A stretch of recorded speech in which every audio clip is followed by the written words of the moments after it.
પ્રધાનમંત્રી નરેન્દ્ર મોદી 24થી 26 એમ 2 દિવસ ગુજરાતની મુલાકાતે છે।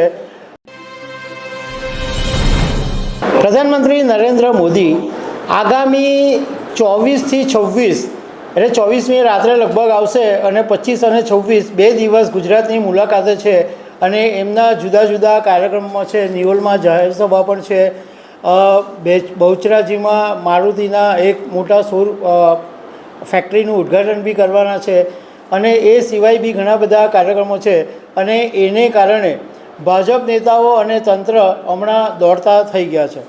તો આના વિશે તમારી સાથે વાત કરીશ। મારું નામ રાજેશ શાહ છે અને તમે જોઈ રહ્યા છો ગુજરાતના સૌથી મોટા ડિજિટલ ન્યૂઝ પ્લેટફોર્મ ખબરછે.com।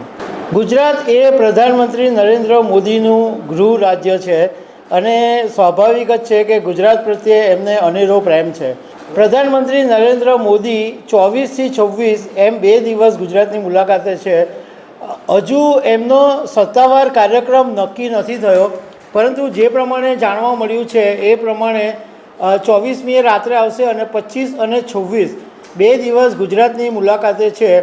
પહેલાં એવું નક્કી થયું હતું કે એમનું જે વતન છે વડનગર, ત્યાં પ્રધાનમંત્રી નરેન્દ્ર મોદી જવાના છે, પરંતુ મહેસાણા તંત્ર તરફથી હજુ સુધી કોઈ કન્ફર્મેશન મળ્યું નથી।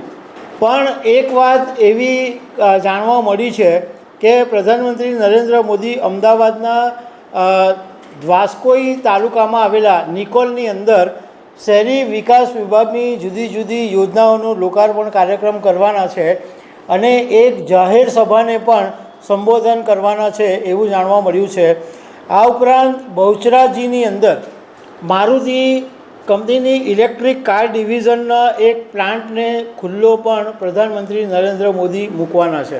જાણકારોના કહેવા મુજબ પ્રધાનમંત્રી નરેન્દ્ર મોદી ગુજરાત આવી રહ્યા છે એને કારણે ભાજપના બધા નેતાઓ અત્યારે કામે લાગી ગયા છે અને તંત્રનું પણ દોડધામ વધી ગઈ છે। બીજી એક એવી પણ શક્યતા છે કે ગુજરાતમાં પ્રદેશ પ્રમુખનું નામ હજુ સુધી ફાઇનલ નથી થયું, તો પ્રધાનમંત્રી નરેન્દ્ર મોદી આવે એ સમયે ગુજરાતના પ્રદેશ પ્રમુખનું નામ પણ કદાચ જાહેર થાય એવી સંભાવના વ્યક્ત કરવામાં આવી રહી છે। હજુ સુધી સત્તાવાર કાર્યક્રમ જાહેર નથી થયો, પરંતુ 1-2 દિવસની અંદર પ્રધાનમંત્રી નરેન્દ્ર મોદીનો જે સત્તાવાર કાર્યક્રમ છે એ જાહેર થશે અને ભાજપના અમુક ખાસ નેતાઓની સાથે પણ પ્રધાનમંત્રી નરેન્દ્ર મોદીની મુલાકાત થવાની છે એવું જાણવા મળ્યું છે। તો દર્શક મિત્રો, આવી અનેક વાતો સાથે અમે તમને મળતા રહીશું। Thank you very much.